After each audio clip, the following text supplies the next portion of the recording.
Praise lord. దేవుని ప్రశస్తమైన నామమునకు మహిమ కలుగును గాక. ప్రభు నామమున మీ అందరికీ హృదయపూర్వక వందనాలు. ఈ ఉదయకాలము దేవుని వాక్కులు విందాం. ఫిలోమోనుకు రాసిన పత్రిక 1వ అధ్యాయము 7వ వచనాన్ని చదువుకుందాం. నీ ప్రేమను బట్టి నాకు విశేషమైన ఆనందమును ఆదరణయు కలిగెను.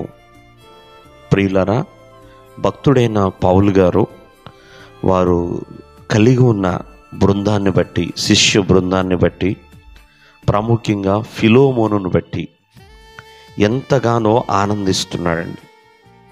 ఎందుకంటే పరిశుద్ధుల హృదయాలు, అలాగే పరిశుద్ధుల యొక్క ప్రేమ, ఆ ప్రేమను బట్టి కలిగే విశేషమైన ఆనందము, ఆదరణ.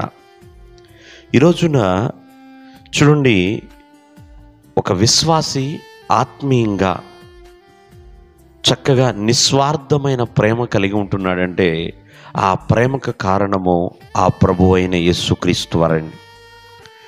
ఆయన ఒకటే మాట చెప్పాడు, నేను మిమ్మల్ని ఎలా ప్రేమించుచున్నానో మీరు కూడా ఇతరుల ఎడల అటువంటి ప్రేమను కనపరచండి అని. కాబట్టి ఆయన ప్రేమ నిస్వార్థమైనదండి. అందుకనే విశేషమైన ఆనందమును, ఆదరణని కలిగిస్తుంది క్రీస్తు ప్రేమ. ఆయన ఎంత గొప్ప శత్రువునైనా ప్రేమించగలిగిన వాడు. యేసుక్రీస్తు వారి దగ్గర కలిగి ఉన్న ఆయుధం ఏదన్నా ఉందంటే అది ప్రేమేనండి. ఆయన ప్రేమకు సరిహద్దులు లేవు. అంటే ఆయన ప్రేమకు హద్దులు లేవు, సాటి లేనిది. కావున ఈ ఉదయకాలం ముందు అటువంటి ప్రేమను మనం కలిగి ఉండాలి. కావున ప్రతి ఒక్కరు కూడా దేవుని ప్రేమలో ఇమిడి ఉండాలి. దేవుని ప్రేమతో ఒకరు కూడా అంటు కట్టబడి ఉండాలి ప్రేమైన వల్లరా. ఎందుకంటే ఆ ప్రేమ బహుబలమైనది కాబట్టి. ఆ ప్రేమ ఆనందమును, ఆదరణను, ఆప్యాయతను, అనుబంధమును, ఆశీర్వాదమును కలిగిస్తుందండి. అందుకనే ప్రేమ గురించి ఒక మంచి అద్భుతమైన మాట అంటారు, మరణమంత బలమైనది దేవుని ప్రేమ అని.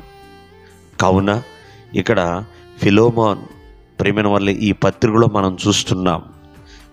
ఆ ప్రేమను బట్టి విశేషమైన ఆనందము కలిగింది. అంటే ఎంతో ప్రత్యేకమైన, గొప్ప అయిన ఆనందము కలిగి ఉన్నది. కాబట్టి దేవుని ప్రేమ చాలా చాలా ప్రశస్తమైనది.